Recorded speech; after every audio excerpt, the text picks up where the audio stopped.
오늘 마태복음 21장 23절서부터 32절까지 그런 말씀을 보았습니다. 우리 교회는 아침에 매일 성경을 가지고 저희가 본문을 이렇게 봅니다.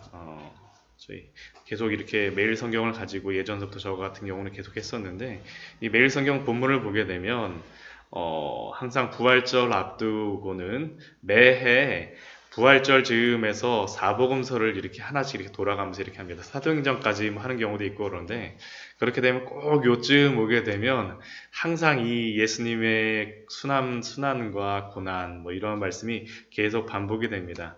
근데 저는 이 말씀을 볼 때마다 항상 드는 생각이 뭐냐면 항상 마음에 부담이 돼요.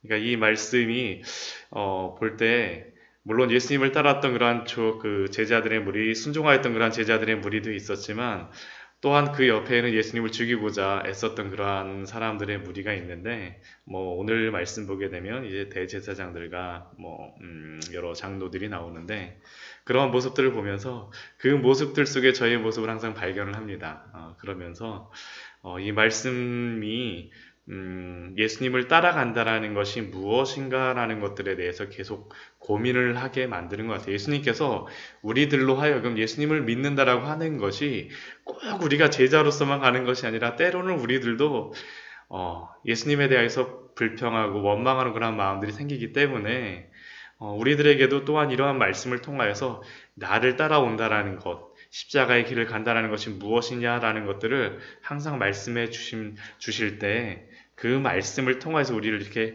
교정하는 것이 필요한 것 같습니다. 오늘 말씀도 보게 되면 어제 말씀에서 성전에 대한 말씀을 예수님께서 하셨습니다. 성전에서 예배하고 제사하는 그러한 것들에 대하여서 예수님 성전을 청결하게 하시고 그 모든 제사를 준비하기 위하였던 이방인의 뜰에서 준비하였던 그들의 모든 준비들을 다 어떻게 보면 회방하신 거죠. 오히려 그들의 것들을, 제사를, 예배를 회방한 겁니다. 그러니까 이것을 보았던, 이것에 대해서 허락해 주었던 그러한 권위자들이 예수님에 대해서 반응하는 일들이 분명히 있을 것입니다. 그리고 오늘 말씀이 바로 그것에 대한 말씀입니다. 23절 말씀을 보게 되면 예수님께서 성전에 들어가셔서 가르치셨습니다. 어제는 성전을 청결케 하시고 깨끗게 하셨는데, 오늘은 그 청결케 하시고 깨끗게 하신 그 성전에서 이제는 말씀을 가르치십니다. 참된 성전의 주인이신 예수님이 그 성전을 깨끗하게 하시고 만민이 기도하는 그 집에 기도하러 온 자기의 백성들을 향하여서 하나님의 말씀, 당신의 말씀을 베푸는 것은 당연한 일입니다. 그런데 이렇게 예수님께서 말씀을 가르치실 때에 대제사장들과 백성의 장로들이 예수님께 나와왔습니다. 이 대제사장들과 장로들은 어떠한 사람들입니까? 대제사장들은 성전의 모든 예배를 책임지고 있는 사람들, 성전의 모든 것들을 책임지고 있는 사람들이요, 백성의 장로들은 이스라엘의 선생이며 어른으로서 이 사람들이 또한 종교적인 재판이라던가 그런 것들도 감당하고 있는 그러한 사람들입니다. 아마 이들이 산헤드린 공의회를 구성하고 있는 그 70인 중에 대표자들이 아마 왔을 것입니다. 그러한 사람들, 대표자들, 어떻게 보면 그 시대 이스라엘의 종교적이며 정치적이고 정신적인 지도자들, 공식적인 권위를 가진 사람들이 예수님께 왔습니다. 그리고 그들이 예수님께 질문합니다. 무엇이라고 질문합니까? 내가 무슨 권위로 이런 일을 하느냐? 또 누가 이 권위를 주었느냐라고 예수님께 물었습니다. 이런 공식적인 권위를 가진 사람들이 이전날 성전 청결의 사건과 다윗의 자손이라고 외치는 아이들을 향하여서 시편 8편 이전의 말씀을 통하여서 자신의 권위가 하나님의 권위다라고 간접적으로 이렇게 말하였었는데, 직접 물으러 온 겁니다. 이들 입장에서는 당연한 반응입니다. 사실 예수님은 그 시대에 무시받았던 그러한 갈릴리 나사렛의 어떠한 촌부, 시골 사람이죠. 그러한 사람이 와서, 물론 많은 사람의 환호를 받기는 하지만 그들이 보기에는 시골뜨기에 지나지 않은 젊은 청년이었습니다. 그리고 그러한 그들의 질문에 대하여서 예수님께서는 무엇이라고 답변하십니까? 오히려 또 다른 질문을 하십니다. 이렇게 질문을 질문으로써 대답하시는 것은 이 시대의 흔한 답변이었습니다. 이 시대 랍비들도 이렇게 답변을 한 겁니다. 예수님이 답변을 안 하신 게 아니에요. 예수님이 답변을 하셨습니다. 무엇이라고 답변을 하십니까? 요한의 세례가 어디로부터 왔느냐? 하늘로부터냐? 사람으로부터냐?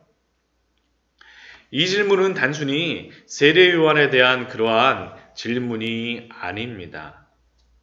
세례 요한의 권위가 어디로부터 왔는지에 대한 질문입니다. 만약 세례 요한의 권위가 하늘로부터 왔다라고 하면 그것은 무엇입니까?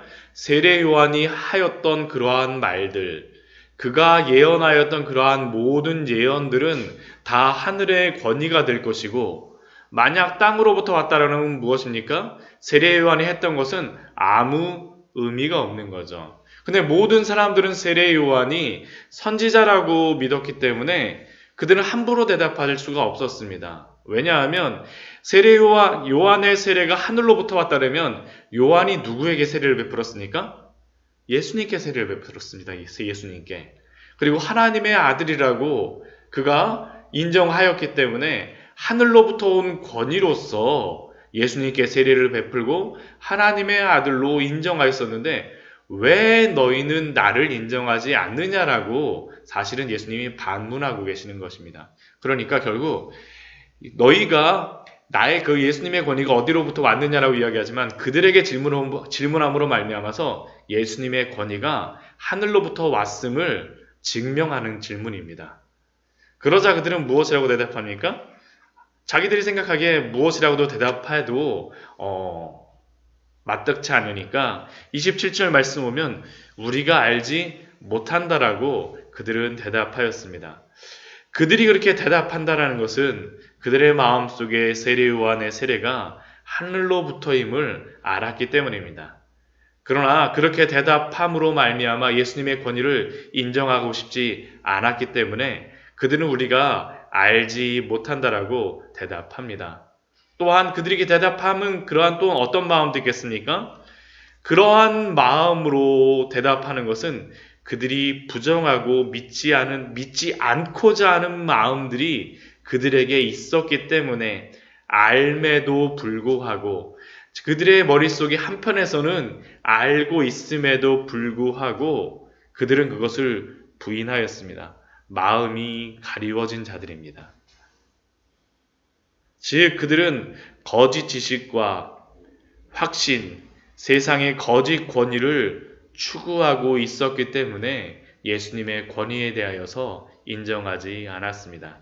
그때 예수님께서는 그 비유를 그 다음에 말씀하십니다. 어떤 비유입니까? 두 아들의 비유입니다. 두 아들의 비유. 어떤 사람에게 두 아들이 있는데 첫 번째 아들 맏아들에게 가서 오늘 포도원에 가서 일하라 라고 이야기합니다. 이 포도원은 무엇입니까? 뒤에 보면 하나님 나라입니다. 하나님 나라, 천국입니다. 천국에 가서 일하라 라고 이야기합니다. 그러자 그 맏아들이 뭐라고 얘기합니까? 아버지 가겠습니다 하고 흔쾌히 이야기합니다. 말로는 순종합니다.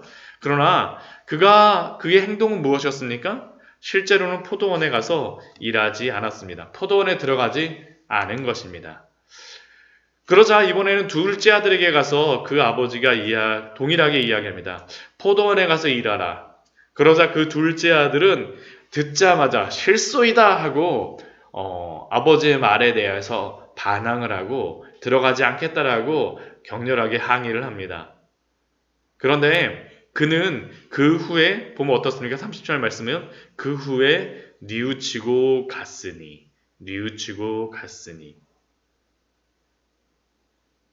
예수님께서는 이러한 두 아들의 모습을 통하여서 그들에게 질문하십니다. 그 둘 중에 누가 아버지의 뜻대로 하였느냐? 여러분들은 이 둘 중에 누가 아버지의 뜻대로 행한 아들이라고 생각하십니까? 말로만 순종한 첫째 아들이라고 생각하십니까? 아니면 뉘우치고 회개하며 순종하여 포도원에 간 둘째 아들이라고 생각하십니까? 당연히 둘째 아들이 순종한 아들입니다. 그리고 그들도 이 대제사장들과 장로들도 둘째 아들이라고 그들에게 대답합니다. 오늘 이 말씀은 저희가 너무 짧아서 그렇긴 한데 이 말씀은 누가복음 15장의 탕자의 비유의 축소판입니다. 한번 생각을 해보세요. 그 탕자의 비유가 우리가 무엇이었습니까? 아버지께 순종하며 함께 있었던 첫째 아들과 아버지의 재산을 다 탕진하였던 둘째 아들. 그런데 그 탕자의 비유의 가장 마지막에 보면 그 충격적인 그러한 결과가 있습니다. 무엇이냐면 둘째 아들은 아버지의 재산을 모두 탕진하고 회개하고 돌아왔는데 아버지의 잔치자리를 베풀었을 때 어떻습니까? 잔치자리에 같이 들어가서 즐거워했어요. 근데 마지막에 보면 첫째 아들은 어떻습니까?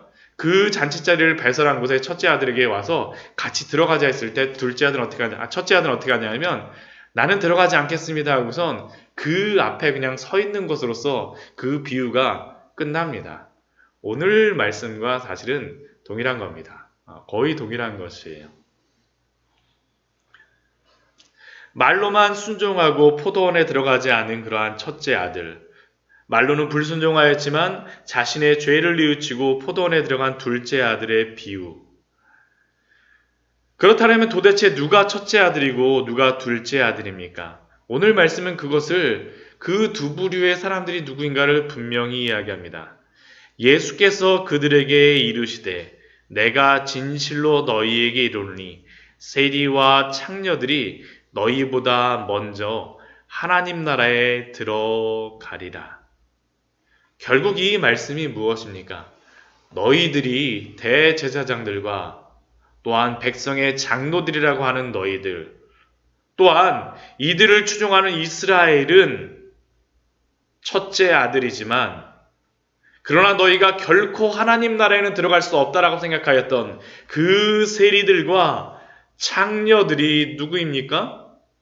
둘째 아들, 하나님 나라에 들어가는 자라고 예수님께서는 분명히 우리에게 알려주십니다. 왜 세리와 창녀들이 하나님 나라에 들어갈 수 있습니까? 왜 들어갈 수 있습니까? 하나님 나라에 들어가는 자들의 그러한 조건을 예수님께서 무엇이라고 말씀하십니까? 31절 초반에 보면 누가 아버지의 뜻대로 하였느냐라고 질문하시죠. 아버지의 뜻대로 행하는 자가 하나님 나라에 들어가는 것이지 아버지의 뜻대로 행하지 않는 자는 하나님 나라에 들어가지 않는다라는 겁니다. 결국 그들은 자신들이 제사를 열심히 드리고 이곳은 성전이다 하면서 자신들이 그 직위에 있는 것으로서 만족하고 자신들은 하나님의 나라의 백성이라고 생각하고 자신들은 혈통적으로 아브라함의 후손이라고 생각하고 자신들은 분명히 천국에 들어가리라고 생각을 하였지만 그들은 어떤 자들이었습니까? 하나님의 말씀에 순종하지 않는 자들이요. 오히려 이 죄인이라고 생각했던 자들이 하나님의 뜻에 순종하는 자들이었습니다. 왜요? 하나님의 나라는 우리가 무엇을 행함으로 들어가는 것이 아니라 무엇으로 들어갑니까? 예수님을 믿음으로 들어가는 나라이기 때문입니다. 믿음으로. 우리의 죄를 회개하고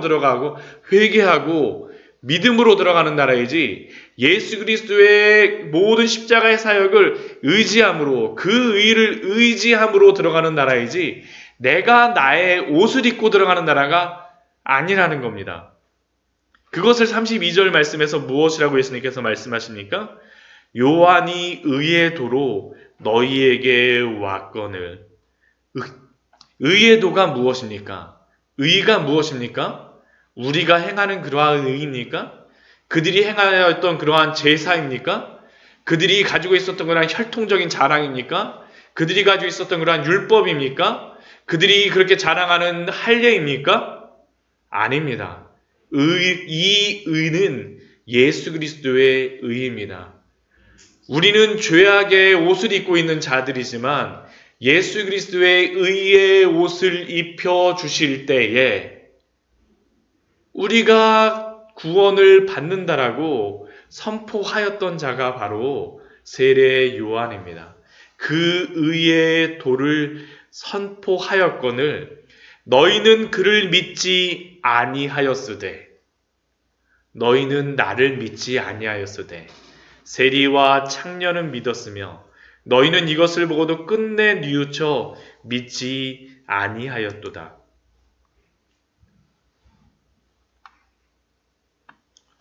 우리들은 어떻습니까? 사실 이 시대에 현대 교회도 이 문제에 봉착하고 있습니다. 우리가 예수 그리스도를 믿는다라고 하는 것을 단순히 교회에 출석하는 것이 아니라 우리가 교회에서 무엇을 하는 것으로서 예수님을 믿는다라고 우리는 생각을 합니다.